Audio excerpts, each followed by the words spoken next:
everyone, welcome to our early October Patreon crowdcast.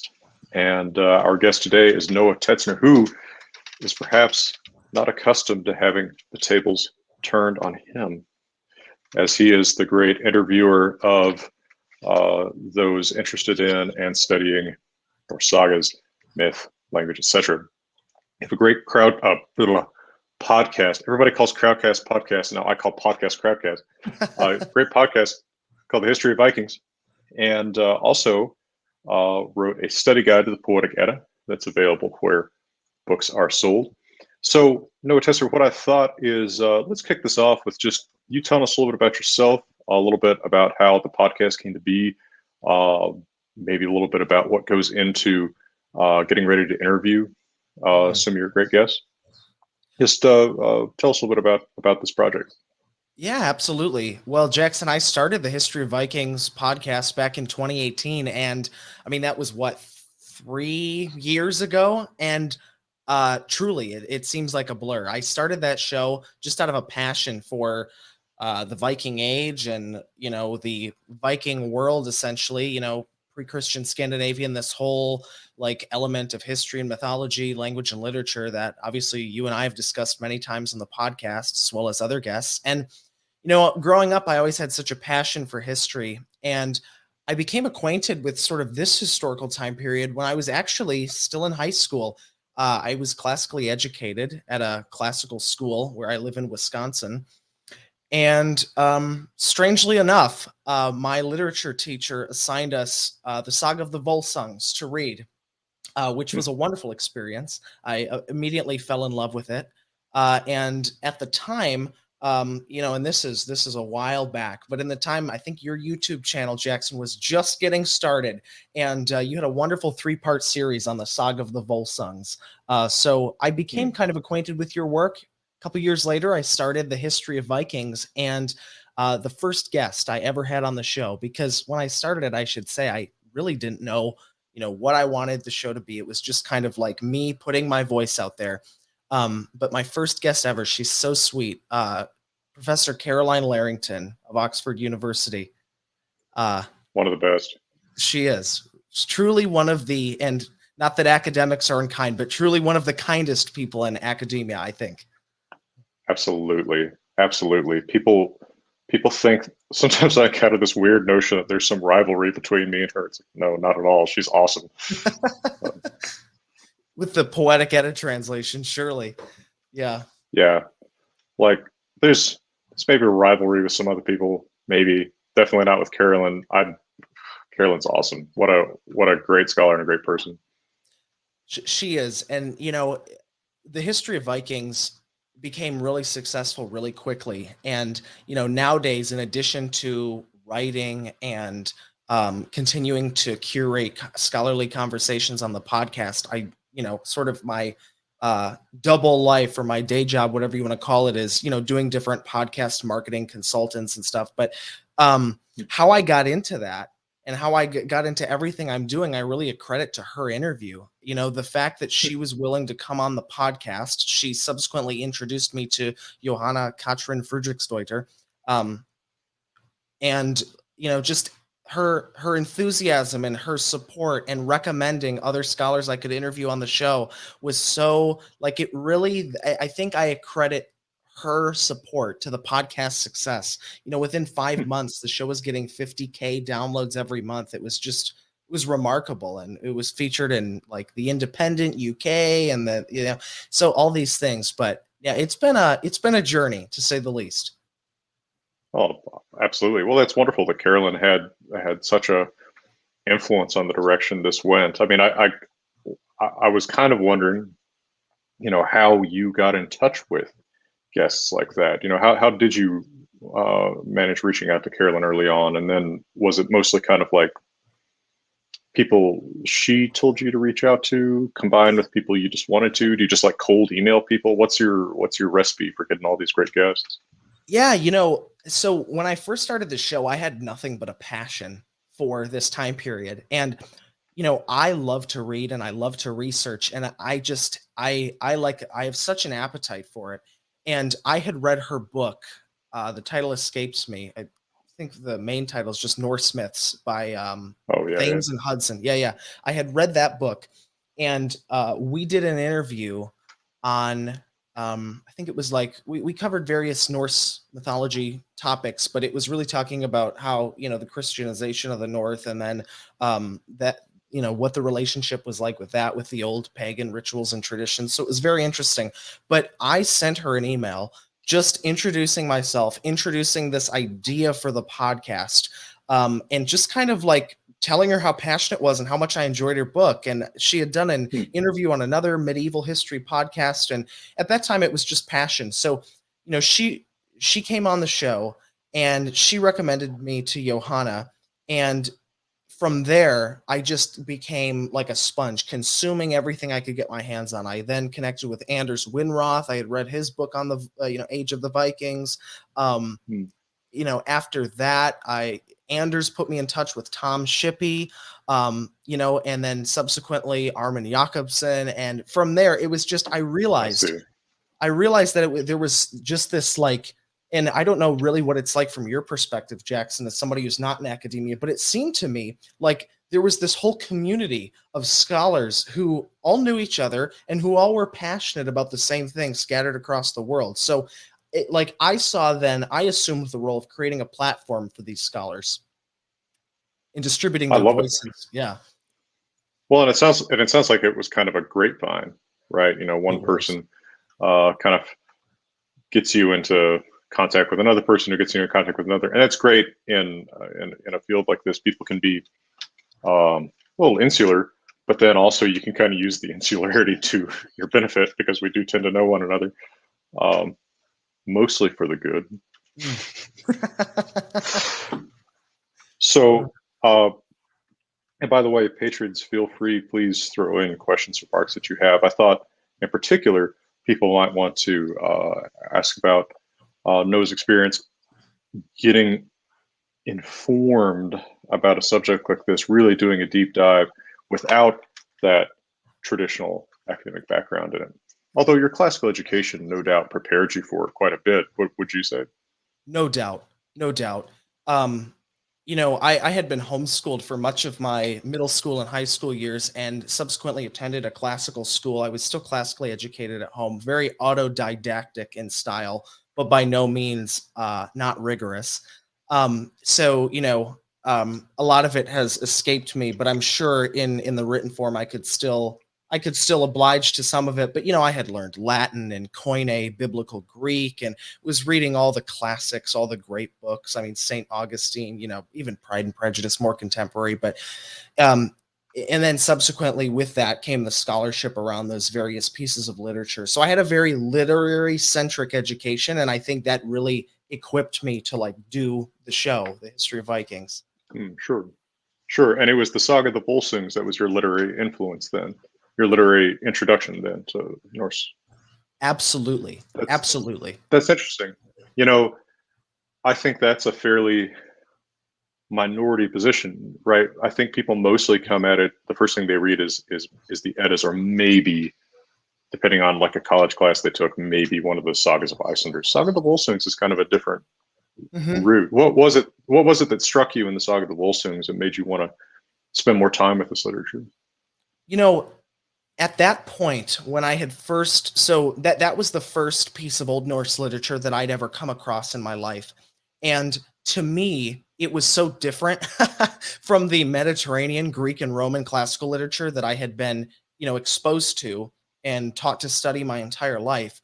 I mean, just like archetypal things, which sound very weird, but truly, like the landscape, the fact that this saga was supposedly set in this land of ice and fire, and just the distance and the mystery surrounding the archaeological record, and also like it was just this distant thing. Like Old Norse literature is truly unique, I think, in some capacities, and I'm trying to think how to articulate this well, but it was just it fascinated me. It drew me in.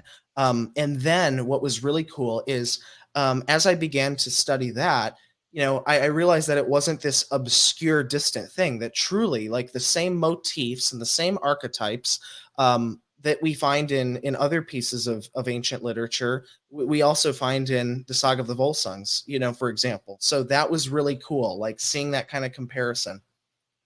And is Volsung still a big favorite, or have you found other things that you think I do, yeah. have superseded it for you? Or I do enjoy the Saga of the Volsungs as well. I love, many of the sagas, the Icelandic sagas, but the Volsungs continues to be a favorite.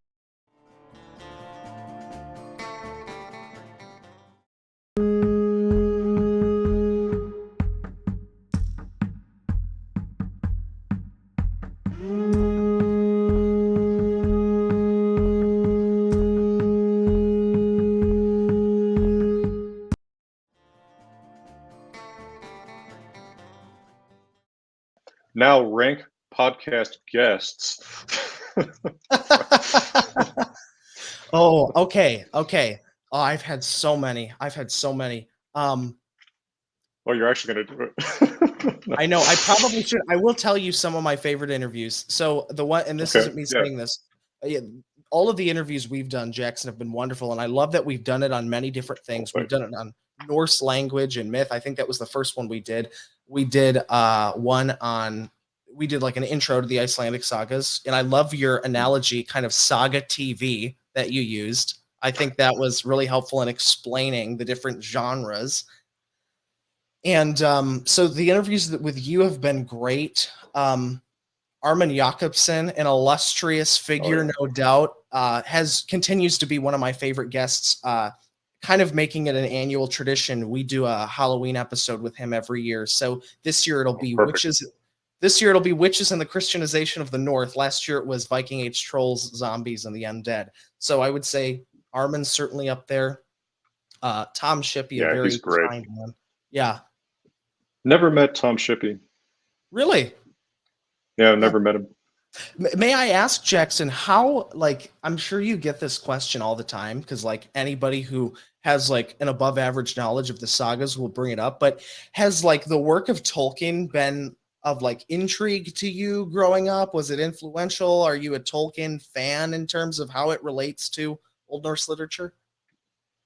I am on the pretty low Tolkien end of the spectrum for people in this field.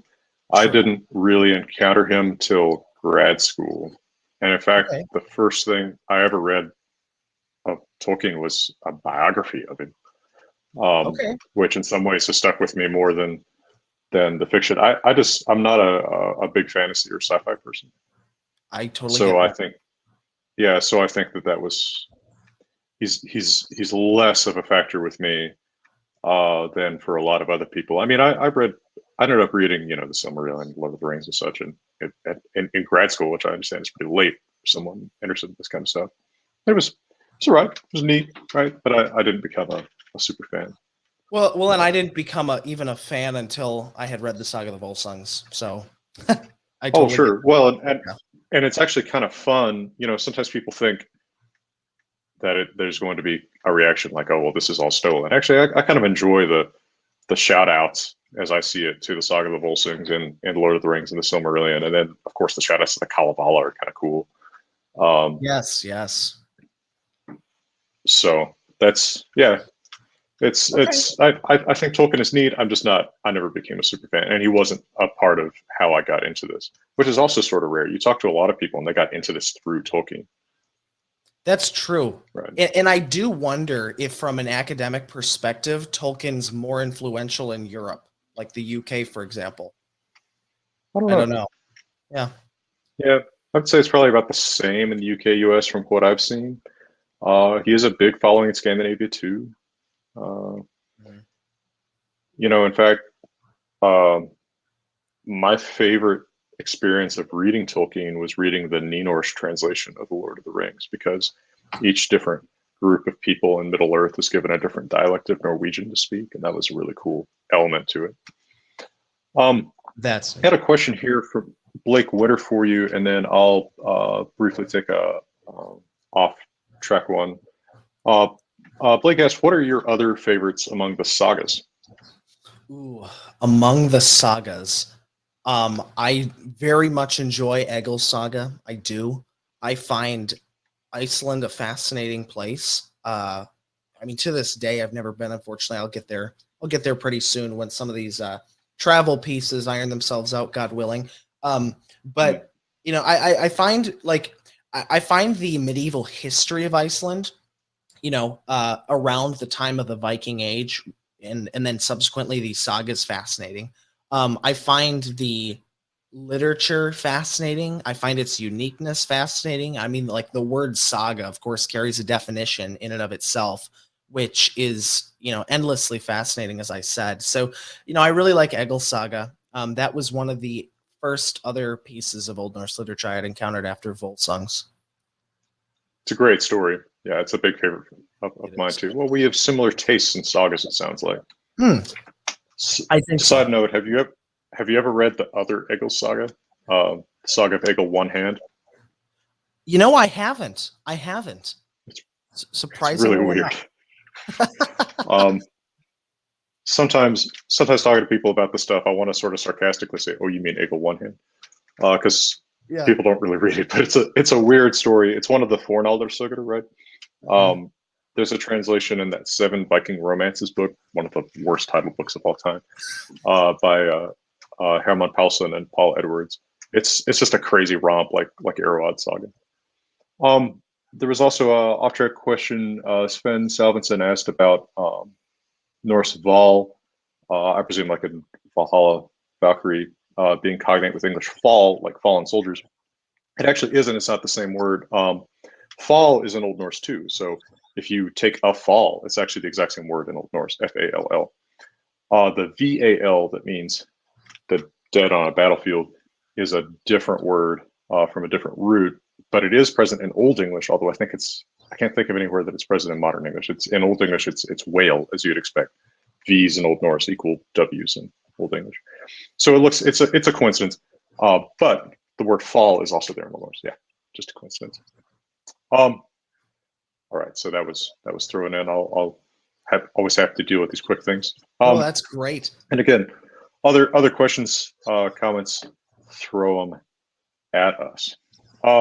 So when you are looking ahead, I presume you look ahead a little ways in planning the podcast. How far ahead do you plan? How do you arrange episodes? Do you try to kind of do you try to cluster similar topics, or do you try to kind of like space out topics so that you don't have like, you know, several months of myth or several months of language, thing like this? Because this is something I think about quite a bit too, in terms of content. What's your approach there? So when I plan content for the history of Vikings, I always try to sort of take a topical approach in that every episode can stand alone by itself, and like no other context is necessary. I'm not a fan. For me personally, I love consuming it, but when I curate content through the history of Vikings, I've never really done series. I've never really done part 1 or part 2. What I try to do is every episode about a standalone, unique topic, so that in 30 to 45 minutes, the listener can be up to speed with whatever that topic is, avoiding at all costs questions that my ideal listener, and by ideal listener, I mean my like super fan, the fans of the history of Vikings, you know, questions that they would already know. So most people I found who listen to the show, while they're not academics, neither am I, and while certainly my listeners, most of them are probably far more intelligent than I, you know, my job is to, I've always seen my role is to sort of be the mouthpiece and ask questions that they would genuinely want to know the answer to. So those are oftentimes questions that are a little more nuanced. You know, these are people who, they might not know all the exact dates, they might not know all the exact sources and you know, characters and so forth, but these are people who have a like fairly stable and consistent knowledge of, you know, Viking Age history and Old Norse literature and pre-Christian religion or mythology and everything in the North and everything that goes along with that. So, you know, in a lot of it too is in I have a lot of episodes. We've kind of been on a hiatus this summer since June, but I have a lot of episodes in the works that are going to go, within a few weeks here, and then we're pretty booked out on some great content for a while. I've tried to select episodes that I know, based on the history of the show, will perform really well. So, conversations about warriors, conversations about Viking Age characters, those perform really well. Like, we did a wonderful interview with Dr. Elsa Rostel on Harold Bluetooth, and that was a big hit. The highest performing episode of all times of the history of Vikings, with I believe it's well over 30,000 unique downloads for that single episode, was titled "When the Vikings Met Muslims: Bjorn Ironside and the Emirate of Cordoba" with Dr. Ann Christie's. So that was talking about, Viking incursions into the Iberian Peninsula in the raid on Seville, in the 9th century. So it's just like those unique things about the Viking Age that you don't think about, or like, when Vikings met Muslims, or Viking Age ghosts, zombies, and trolls. We had an interview with Dr. Soren Sinbeck about Viking DNA and that study they published in the journal, I believe it was Nature, last year. So like those unique things I found are the ones that perform really well. Yeah, it makes sense. Me too. I think you actually may get better results out of saga related content than I do. Interestingly enough, like for me, Yeah. anything to do with sagas tends to be way at the bottom of my viewership, whereas your saga related episodes seem to do that. I don't know what that is. Maybe it's different expectations from audiences. Maybe I don't tell sagas well. Could be. My assistant Stella wanted to talk to you about something. This is a longer comment. I'll read it for those listening to this later. So one question I have, maybe kind of a clarification, is that in your study guide, you do tend to make some editorial decisions in the commentary, which do make the poems easier to read in terms of, say, who's who. Like in the Voluspa section, you name Frigg as the Volva who gets burned 3 times and link it to the story about the fortification of Osgarður, which is a situation where really we don't have definitive evidence as to her identity. And I think that brings up a good question that comes up a lot for independent researchers. When there's not a consensus on something, what helps you make decisions in those situations? And do you think there are situations when leaving that ambiguity or conflict in our medieval sources is actually better? That's a great question, Stella. And, and I'm a big fan of, it's really tricky, and it's kind of a case by case basis, because there's sometimes where assumptions, there's sometimes when suggestions, this is how something could have played out in literature or history, are relevant and useful, opening the reader's mind to different possibilities, because, a lot of the, a lot of, various, pieces of literature from medieval history and antiquity are kind of like a police report in a way, in that it just gives you sort of the facts, or certain, factoids or motifs or so forth. It doesn't give you like, different nuanced things, certainly about the like daily life, what life was like as a Scandinavian warrior, what life was like as a Scandinavian woman. I mean, we have different things, and that's where the archaeological record can inform us. But, when I can, when at all possible, I like to present the data and allow the reader or listener to make, I don't want to say make an informed decision, because I don't think that'd be possible, but just give them what we do know. But other times, if I think for the just piece of like brevity, it's good to sort of make a suggestion there instead of a big lengthy, discursive discussion explaining what the possibilities could be. Yeah, I think we have a somewhat different approach to that probably coincides in a few places. I think with this particular instance where we've got these very ambiguous stanzas in Voluspa, where we're not really sure what story is being told, or even if it's one story, right? We have this lady Gulveig mentioned, and then hey, the Volva. We don't even know if they're necessarily the same person, or if one is Frigg or someone else. Since I'm really, really, really not sure, in my translation of Voluspa, I leave it alone. I tell you the names that are there in the original text and leave that. Right. There are other places where I am so sure that it is just an alternative name for someone else, maybe because it's used in a Skaldic poem for that individual or something like that, that I will, change Floridity to Thor, or, Gauter to Odin, right? Because it's so well established that it's an alternative name that I feel like it's just unnecessary complication to use another name for that person. Right. But so I think we're on the same dial in the control room. You're maybe further. Your dial's maybe just pushed further. Right. I don't know. Well, and like, for me, it's I'm all for truth, and like, obviously the content I've created is in no way, shape, or form fictional, with the exception of the fictional pieces of literature from history that we talk about every once in a great while. For me, I've had to kind of walk that line between the content curator and the producer, and the like amateur public historian academic in the content that I've produced. So yeah, it's an interesting dynamic that I found myself in. I love it with regard to the history of Vikings. Yeah, and it's a tough line to walk. It is. And I mean, you say that none of the content you present on is fictional. For me, every 9th video is a lie. And let's see. It's like, see if you can figure out which. Yeah. which Keeping, of course, the number 9 in accordance with your key viewer. Yeah. Of course. And do I mean 9th in order of production or 9th in order of posting? Well, I leave that for the reader or audience. Roddenberg asks, is there anything you've learned about Vikings or Sagas that was especially surprising?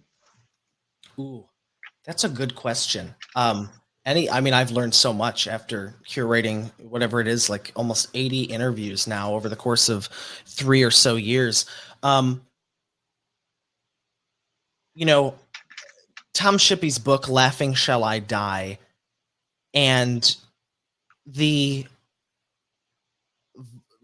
Scandinavian or Viking concept of the afterlife and honor and family and respect, and sort of what Shippey calls the Viking mindset, which I know his position has been contentious among certain scholars. I really find sort of, in Jackson, we've talked about this before. I really find sort of interesting, like, as far as we can speculate, how did the Vikings view the world? I mean, the Viking Age is so unique because it's like one of the very few times in history in which Scandinavia sort of takes the spotlight on the world stage, as it were, certainly the European stage. Why is that? Why did that happen? Is it just because their long ships were very capable and they were able to, traverse long distances and so forth? Or, in addition to that, is it something about their mentality? I personally can't make that call. I find that very interesting. I also find women during the Viking Age very interesting, and sort of the more nuanced existences that they lived. I'm not even talking about shield maidens. I'm just talking about, like, the rights and the, with regard to property and so forth, and how they feature prevalently in various pieces of Viking or Old Norse literature. So the mentality, women during the Viking Age, I find that interesting. I did an episode with Terry Gunnell on the historical worship of Norse gods with regards to, like, bloats and things like that, and Yule, Matthias Nordvig, another wonderful guest. I find, like, the actual, what little we know, the rituals in terms of, like, how did the Norse venerate their deities? I find that especially fascinating. Yeah, that is interesting. Yeah, and Terry Gunnell's great on this subject. Another really great guy, great scholar too. His work on the Eddic poems as possible performance pieces is some of the most interesting new ideas on that subject I've seen during my lifetime. But is there something there that really surprised you? Something you would never have guessed that you found out from your work with a guest, or something someone said that blew your hair back and made you say, I never would have thought.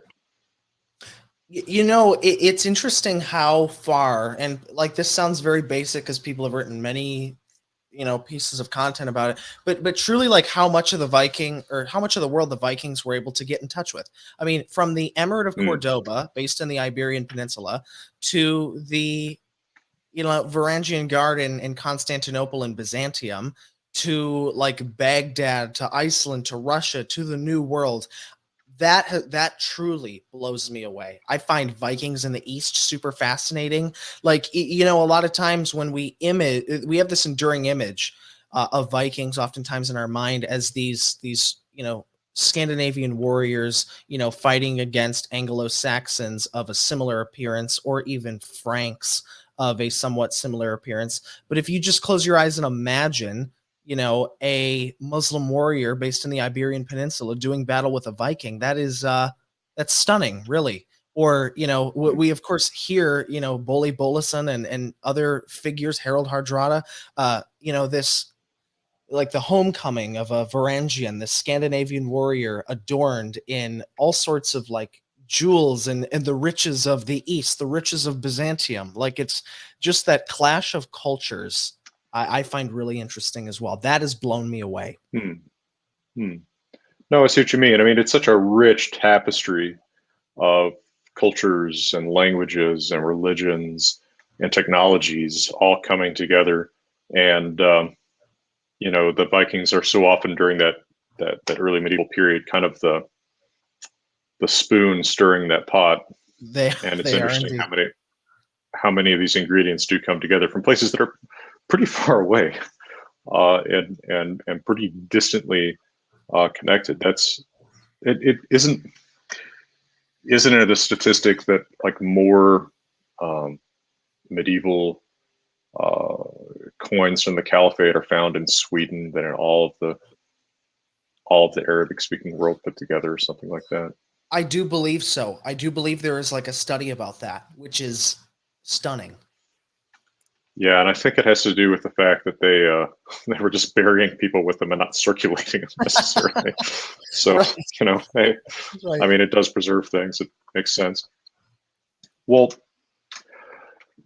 let's see. When you started in 2018, I would have been doing my channel for about 2 years, because I started in late 2016. And let's see, there's the Saga podcast. I don't know when that started. Saga thing, right? Saga thing, that was around before me.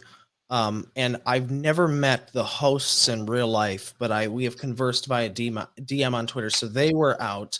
And then there was another podcast called the Viking Age podcast, Lee Acamando. I don't think he's doing a show, unfortunately, but those two were the only ones out there. And when I came into the scene, and this is not to like critique any sort of content creator out there. In the history podcasting scene, narrative podcasting is huge, and that comes from like the big dogs like Mike Duncan, Dan Carlin. Everybody was doing these narrative history podcasts where they would write a script and then they'd read it into a microphone for like an hour, and it was kind of like listening to an audiobook. And these people were really good at what they did. It was engaging. Oftentimes they had good voices. They were good at narration.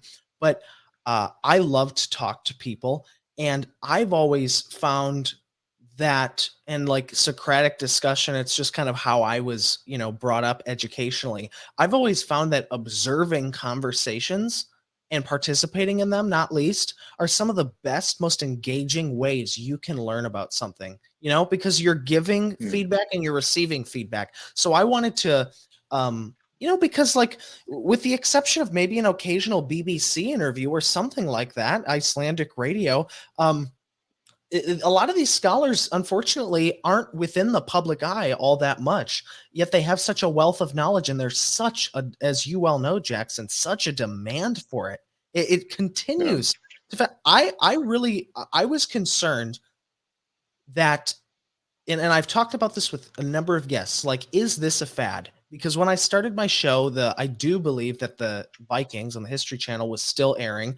Neil Gaiman had just published his book on Norse mythology. Like, the time was really right. So I was like, is this just a trend? Because historical topics like World War II will always be huge. But like Vikings, and it's like compared to some of those Hmm. other things, I feel like there's only at the time, I felt like there was only so much content that in so much that we could discuss from the historical and archaeological record. But how wrong I was, because like this field in academia is so rich and people are so willing to collaborate and talk to each other, which is like I'm really blown away by the community. I that sounds dumb, but like truly, it continues to stun me how much of an interest there is in this. Me too. Well, and I want to ask you a meta question about that. Um, Yeah.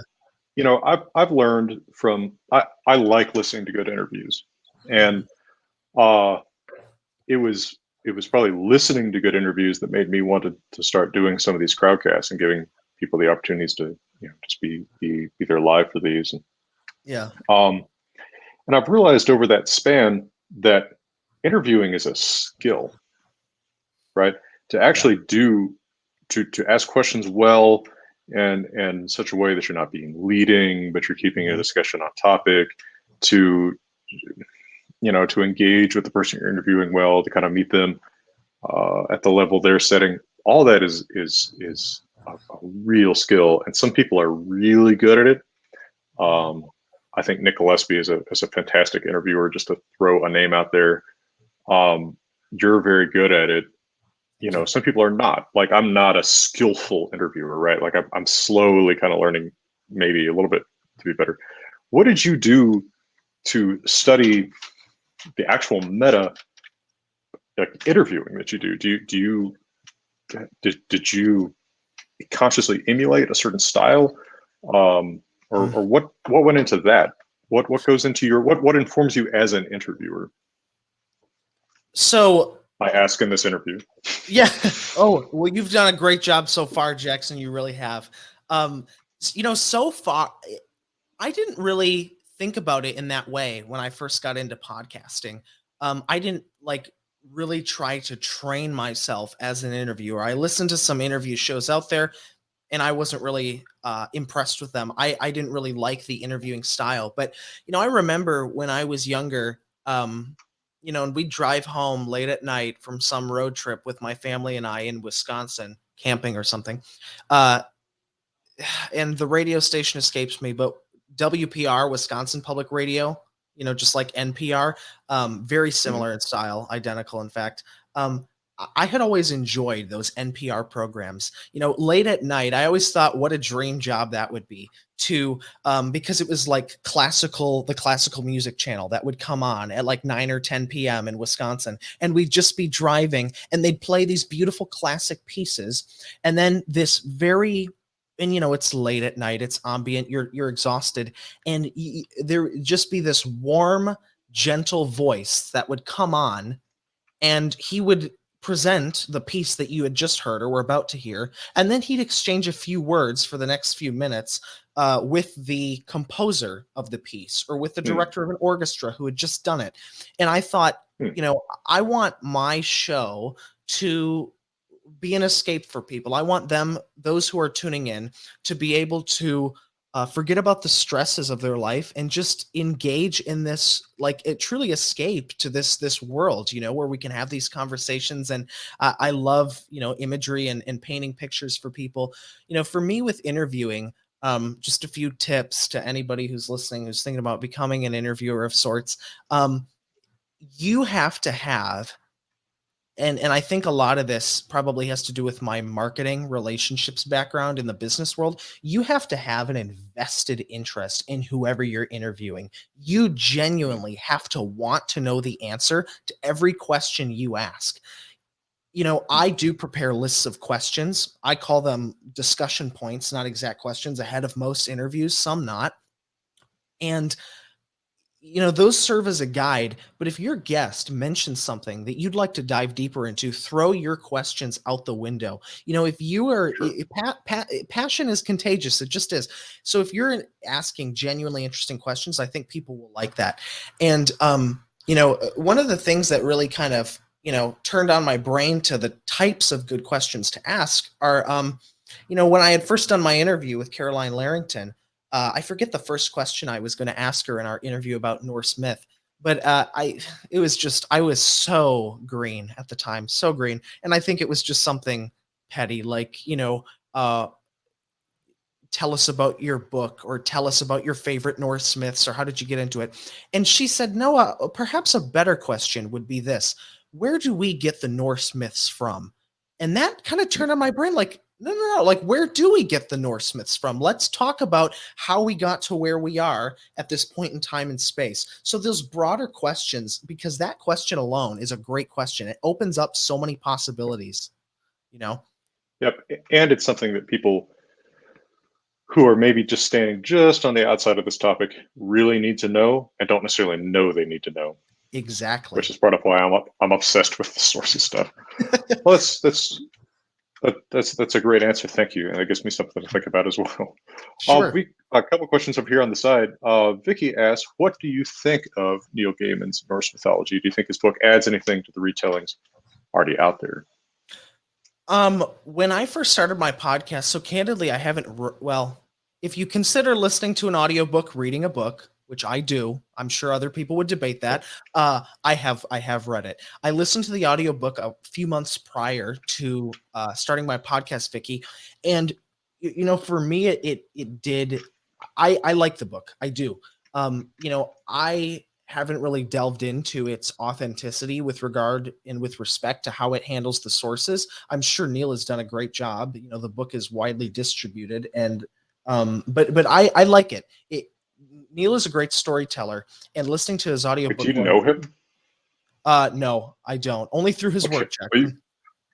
Well, you calling him Neil? Like, is this an acquaintance? Oh, sure. Neil Gaiman is a really good storyteller, and listening to him through his audiobook showed me that. So, of course, a large piece of Old Norse literature has something to do with oral tradition or storytelling. So, I think that hearing it, sort of a modern storytelling version of it, turned me on to, what that could have been like, essentially, Vicky. But great question, and thank you for that. Well, it was just when you called him Neil, I thought, well, he does live in Wisconsin. Uh, Oh, does he really? um, yeah, somewhere in western Wisconsin. I can't remember exactly what town, but I Huh. want to say like La Crosse or Eau Claire or something. Yeah. So I hear. I've actually never even seen the book. I have kind of a force field that separates me Right. from Viking and Norse pop culture, and it's hard for me to reach across it. Um, here's a question for you from Ron Vague that's kind of fun. Have you ever felt that one of your experts directly contradicted something a previous guest said, and were you tempted to correct them? That is a very interesting question, Ron Veg. So I have never dared to correct a guest simply because their knowledge is eminently greater than mine.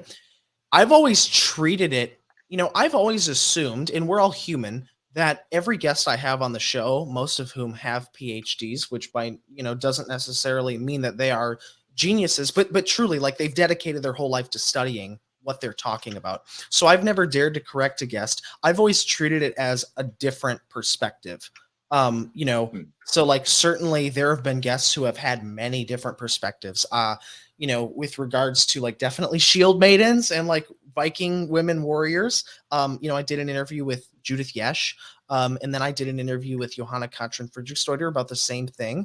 My dear friend Hilbert from the YouTube channel History with Hilbert, he Oh, has some sure. opinions about that, which we discussed on the show. So it's all these differing views, which I think just add to the fascination that I have with that. But that's a really interesting question, Ron Vic. Thank you. Hmm. No, sure. Of course, you're going to end up with people different perspectives. Um, do you? Well, since I got you to rank other things, who's your most persuasive guest? Who got you to rethink something that maybe you thought differently about before? You know, Yeah, that's a great question as well. Nancy Marie Brown, who just had a book published by St. Martin's Press, The Real Valkyrie, which describes, it sort of presents a case using the Birka, the female warrior from Hmm. that grave. And what Nancy has done is she's sort of there's a word for that style of writing, and it's not historical fiction. It's like creative nonfiction. There we go. It's sort of, like create. It sort of attempts to recreate this like figure who we found through archaeology, her life through different like historical concepts. So in a way, it is historical fiction, but the way that Nancy views women during the Viking Age is so unique and it's so open-minded. Like, is it, Hmm. correct me, Jackson, is it the goddess Freya who is said to have a chariot drawn by cats, or is that Frigg? No, Snorri does say Freya has a chariot Freya. drawn by cats. Just an interesting mental picture. It it is a very interesting concept, but which I'm like, that's so random. But Nancy was like, no, I prefer to think of it as a chariot drawn by mountain lions, for example, which is again a very like minimal example, but I did an interview with her, it'll be coming out soon, but the way that she views women during the Viking Age and so forth, and the way she views, like just her whole hypotheses for could women, brandish swords and travel just as their male counterparts during the Viking Age. I'm certainly keen to lean one way with regard to that debate, but nevertheless, she was very persuasive in how she views this time period. Well, and I think it's great that you do get people with all these different perspectives on, so people don't get the impression, which is so easy to get, that all scholars agree on all things, because they're never going to. Mhm. But for the most part, people can disagree politely. Yeah, I'll respect others' intelligence. You like my mountain lion statuette here? I sure This do. is I was speaking of admiring which, it before the interview. yeah, this is my grandfather's. I'm unfortunately basically gutting their house. That's just Mhm. been sold. Um, Maggie asks, "What equipment do you use? I'm admiring your mic." Very kind of you, Maggie. This is a Heil PR40 microphone, one of Sweet. the OG microphones in podcasting, and it's connected to a Rodecaster Pro audio mixer that is connected to my laptop via USB. Cool. Wow. So it just works with just a laptop. Yeah, absolutely.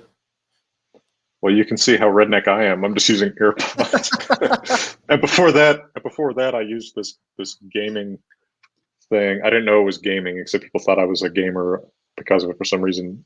That plugged into the computer that CU got me when everything went to Zoom. Oh, Um.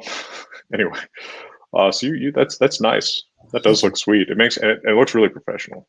Thank you. Um. Heike asked if there are mountain lions in Northern Europe. I don't think there are. I don't think there's anything quite like that in Europe. Probably the closest thing would be like oh yeah, there's a lynx, I guess. I guess the closest thing to a mountain lion would be like in Africa with panthers or something. Anyway, uh, Sharon asks if there's any reason to think the Vikings trained wolves or some other canine as part of the raids. I've never heard of that. They certainly had pet dogs. A lot of people are buried with dogs. Mhm. Norwegian elk hound, I think, is the breed. You heard anything about that? Is that I have. That's a very interesting concept. I've not heard of that before, but certainly, as you say, Jackson, buried with different, canines. In fact, I think if you look at the prevalence of certain of grave items, combs are really high, Mm-hmm. um, and dog bones are really high. And I don't remember which one is the most common, but many people are buried with dogs. And I do believe the specific breed is at least ancestral to Norwegian elk hound, which is a Oh, pretty cool looking dog. Blake mentions, while we're on the topic of Vikings animals, this question is sort of for both of you. I've read the Vikings took rabbits on their ships, presumably for food, but there's no word for rabbit or hare in the Cleese dictionary. Do they have a word for rabbits or hares? Do they actually take live small animals on the ships for food stores, etc.?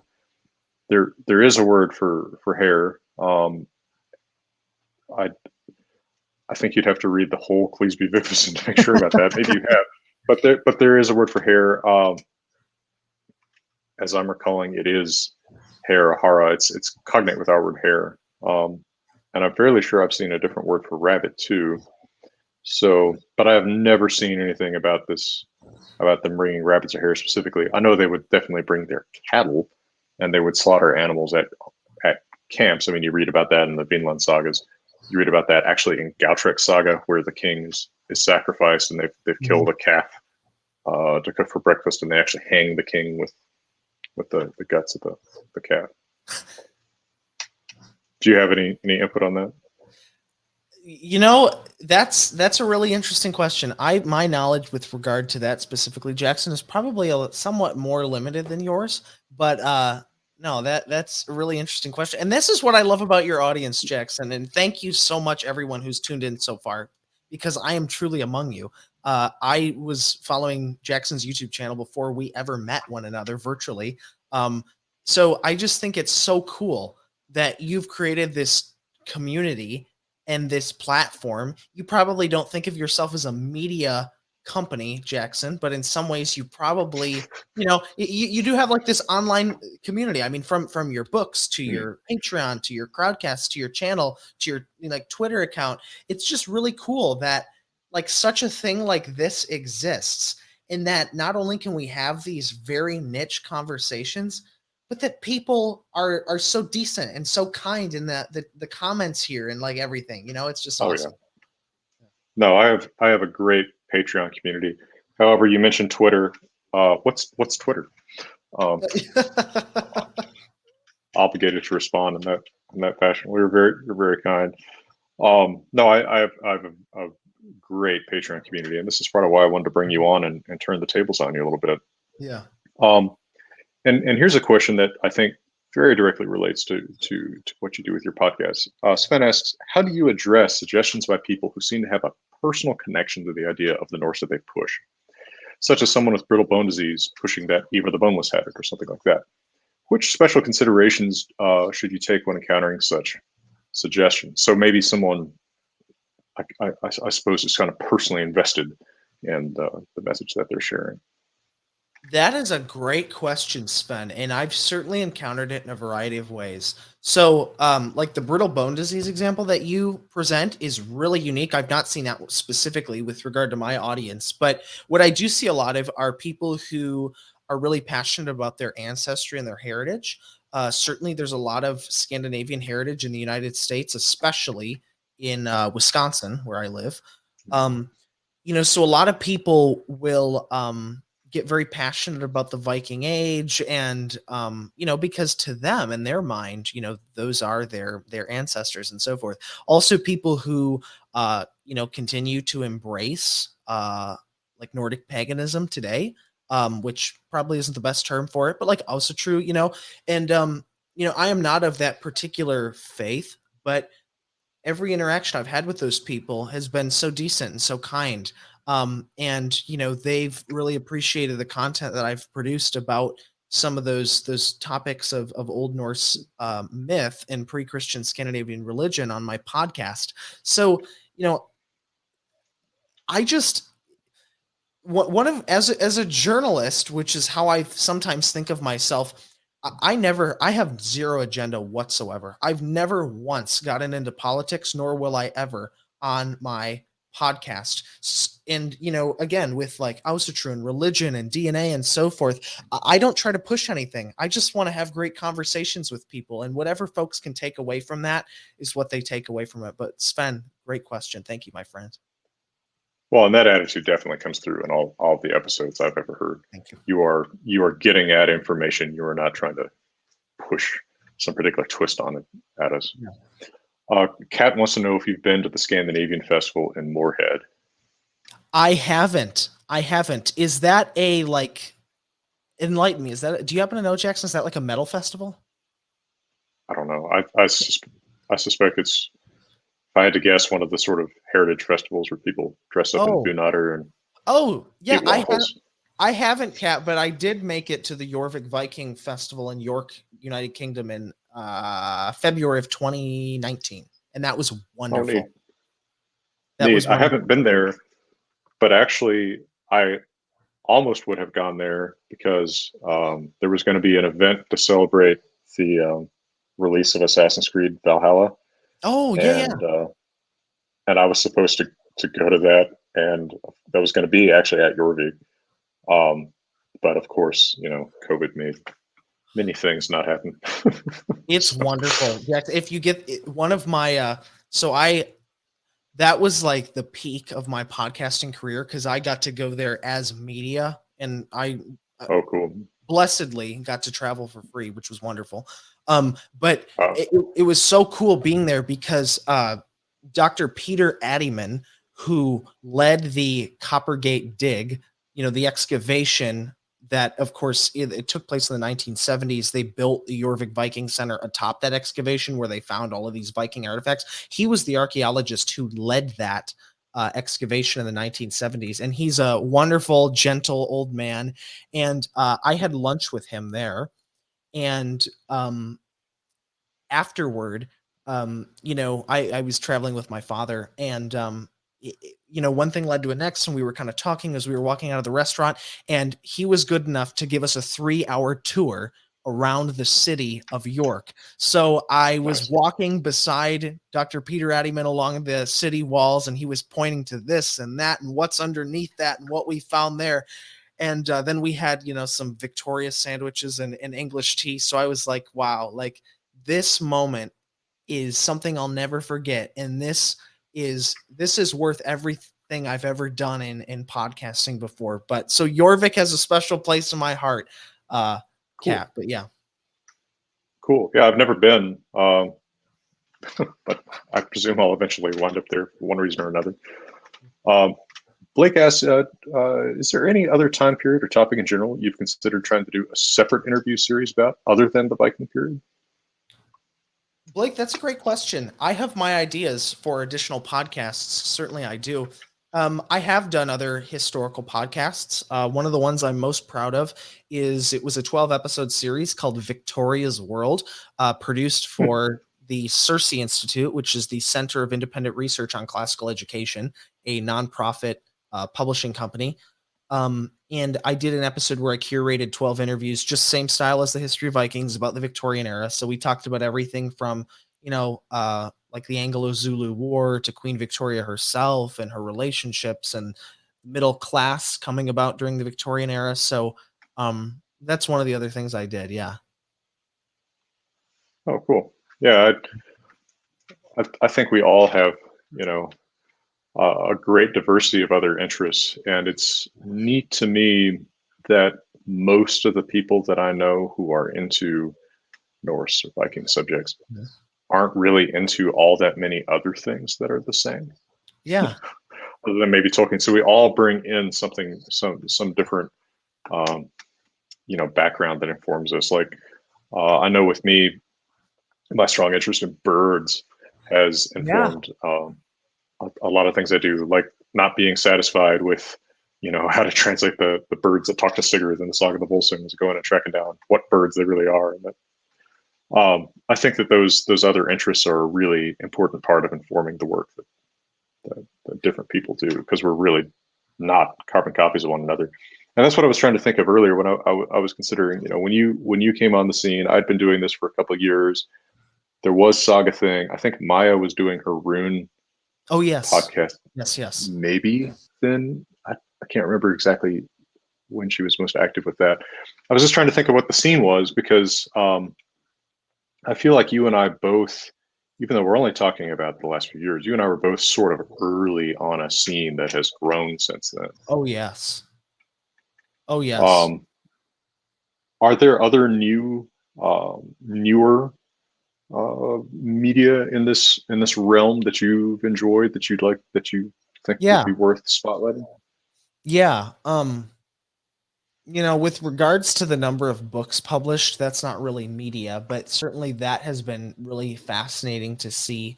Unfortunately, like the content you produce, Jackson, is wonderful, and I'm proud of the interviews that I've curated. But there is really a shortage of voices in this space. Uh, Luke DeWolf and Dan Larrabee of the Northern Myths podcast, I believe they had you Oh, on. right. Right. Yep. They Yep. they were wonderful. I've collaborated with them a few times, and those two gentlemen up in Canada are so kind, and Mm. their approach like the concept of their show is, in my opinion, brilliant. So what they do is have archetypal discussions about the mythology of the North, and they're sort of students of Joseph Campbell's work and Carl Jung, which is interesting. And they sort of look at these myths through that light, which is like so incredibly fascinating. So they are certainly an inspiration and one of my favorites in this space. Did the Alberta guys start after you though? We I started, thought you were before yeah, them. we started like almost exactly at the same time, to my knowledge. It Okay. was the same year, anyways, 2018. Yeah. Okay. That does sound about right. Um, Sven wants to know which interview of yours went furthest from what you expected it to, for better or worse, or maybe neutral. Which interview of mine? It was, I do remember, it was, I did an interview once with Dr. James Montgomery about Ibn Fadlan, the Varangian Guard, and the Rus, which was a wonderful interview. James is so kind. And I had a very like minimal knowledge of Ibn Fadlan when I had him on the show. And I don't know. I'd have to re-listen to the episode. We might have done some like special editing and production, but I remember one of the first questions I asked James was, please introduce us, something to the effect of introduce us to this figure of Ibn Fadlan, set the stage for us. And his like literally 15-second answer was, Ibn Fadlan was involved in this, expedition and so forth. But other than that, we really know nothing about him at all. His life is a great mystery. So I thought, okay, my interview skills are going to go, full send here. But we ended up having a wonderful conversation because through, talking about the Rus and the Viking activities in the East, we're able to unpack more of this character. So that interview, that was just a memorable occurrence of something that went a different way. Oh, that's really cool. Yeah. Well, and it's nice when it relates to what you said about coming in with some questions to ask, but then letting the conversation take the direction that it wants to. Mm-hmm. I do that very often, actually, in public speaking too. I come in with some idea of what I'm going to say, but then, start gauging what the audience actually reacts to and trying to give them what they want. Yeah. Which is easier with a live audience than with a digital audience. Well, and you have obviously, like you've lectured in front of students, so you have that kind of a little bit. Yeah. Yeah. That experience informs a lot of what I do, for better or worse. It's very different talking to a camera. It is. Because you don't have that live feedback. Even something like Zoom is different because even if you can see people's faces, it's not really all that live, right? There's always going to be someone lagging, or people's facial expressions are different, right? When they're not interacting. There's less body language, et cetera, et cetera, et cetera. Well, sir, you've given us about an hour of your time. If there are other questions, or if there's something you'd like to conclude with, I was going to ask in conclusion or near conclusion, if you were to suggest someone who hadn't listened to your podcast before 3 episodes to check out, to give a range of what you can find there, what would you suggest? Well, first of all, Jackson, this has been truly an honor. I've been much looking forward to this, and thank you all. My pleasure. And thank you all for tuning in today. Like I said, I am among you. I'm a member of this community, which Jackson has brilliantly created.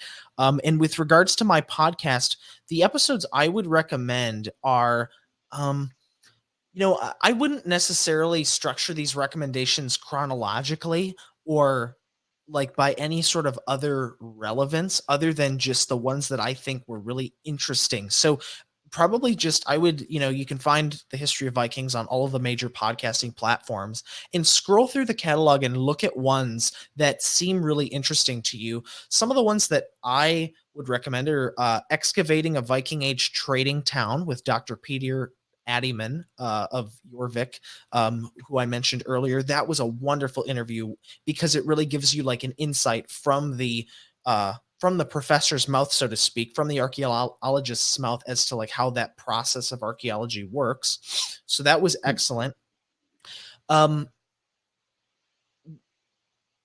how did the Viking Age begin with my dear friend Hilbert? History with Hilbert. That was another brilliant episode. Viking warrior women with Leszek Gardella. We did an episode with my dear friend Christian Koymans of, I believe it's the University of Leicester, on Vikings and the Frankish Empire.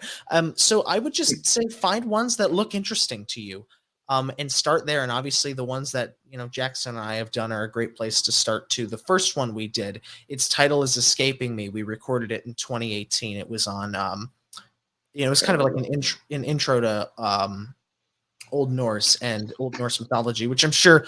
Actually, here it is. Here it is. Old Norse, Snorri Sturluson, and the Realm of Jotunheimer with Dr. Jackson Crawford. So a decursive discussion, but a wonderful one. So that's a great listening to. That's a great title for a discussion that really did wander quite a bit. Well, thank you so much again for taking the time with us, and thank you for continuing to produce such a great series of interviews, which I hope folks will check out. And for now, I will wish you all the best. All the best, Jackson, and all the best to you, viewers. A pleasure and an honor. All right. See you soon. See you soon. Bye-bye. Have a good one.